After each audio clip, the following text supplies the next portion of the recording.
The Nome King Laughs.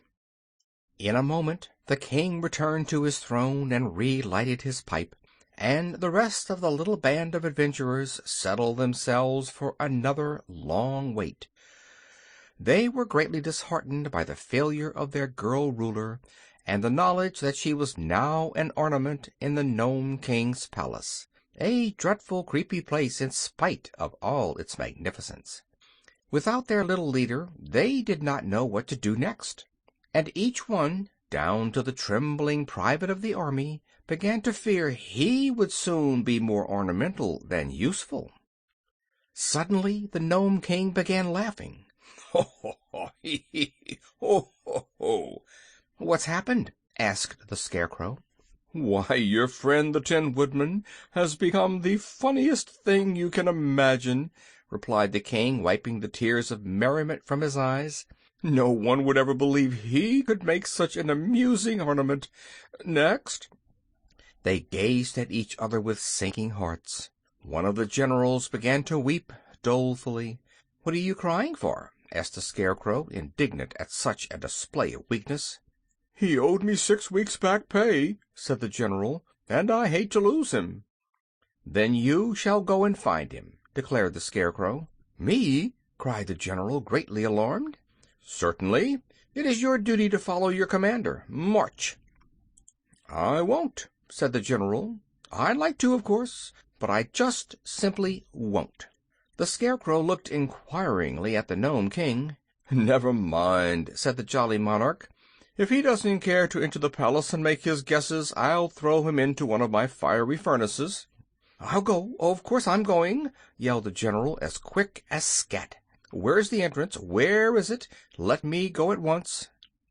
So the Nome King escorted him into the palace, and again returned to await the result. What the general did no one can tell, but it was not long before the king called for the next victim, and a colonel was forced to try his fortune. Thus, one after another, all of the 26 officers filed into the palace and made their guesses, and became ornaments. Meanwhile the king ordered refreshments to be served to those waiting, and at his command a rudely shaped gnome entered, bearing a tray. This gnome was not unlike the others that Dorothy had seen, but he wore a heavy gold chain around his neck to show that he was the chief steward of the Nome King, and he assumed an air of much importance and even told his Majesty not to eat too much cake late at night or he would be ill. Dorothy, however, was hungry, and she was not afraid of being ill, so she ate several cakes and found them good, and also she drank a cup of excellent coffee made of a richly flavored clay, browned in the furnaces and then ground fine, and found it most refreshing and not at all muddy. Of all the party which had started upon this adventure, the little Kansas girl was now left alone with the Scarecrow, Tik-Tok, and the private for counselors and companions. Of course the Cowardly Lion and the Hungry Tiger were still there, but they, having also eaten some of the cakes, had gone to sleep at one side of the cave, while upon the other side stood the Sawhorse, motionless and silent, as became a mere thing of wood. Billina had quietly walked around and picked up the crumbs of cake which had been scattered, and now, as it was long after bedtime, she tried to find some dark place in which to go to sleep. Presently the hen espied a hollow underneath the king's rocky throne, and crept into it unnoticed. She could still hear the chattering of those around her, but it was almost dark underneath the throne, so that soon she had fallen fast asleep. "Next!" called the king, and the private, whose turn it was to enter the fatal palace, shook hands with Dorothy and the Scarecrow and bade them a sorrowful good-bye, and passed through the rocky portal. They waited a long time, for the private was in no hurry to become an ornament, and made his guesses very slowly. The Nome King, who seemed to know by some magical power all that took place in his beautiful rooms of his palace, grew impatient finally and declared he would sit up no longer. "I love ornaments," said he, "but I can wait until tomorrow to get more of them. So as soon as that stupid private is transformed, we will all go to bed and leave the job to be finished in the morning." "Is it so very late?" asked Dorothy.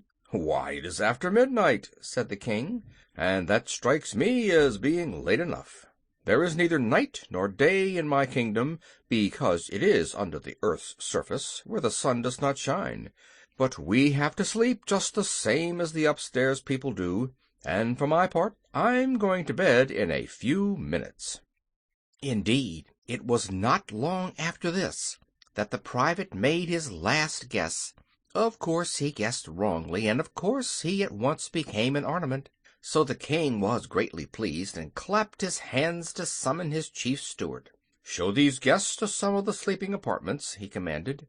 "And be quick about it, too, for I'm dreadfully sleepy myself." "You've no business to sit up so late," replied the steward gruffly. "You'll be as cross as a griffin tomorrow morning."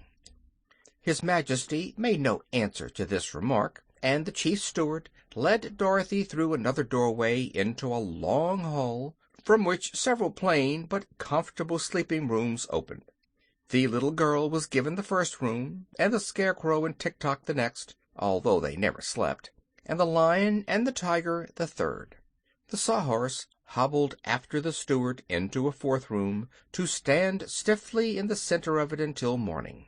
Each night was rather a bore to the Scarecrow, Tik-Tok, and the Sawhorse, but they had learned from experience to pass the time patiently and quietly, since all their friends who were made of flesh had to sleep, and did not like to be disturbed.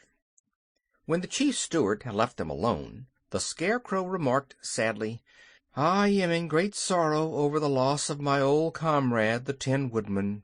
We have had many dangerous adventures together, and escaped them all, and now it grieves me to know he has become an ornament and is lost to me forever."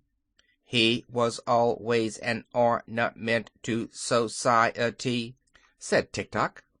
"True, but now the Nome King laughs at him, and calls him the funniest ornament in all the palace. It will hurt my poor friend's pride to be laughed at," continued the Scarecrow sadly.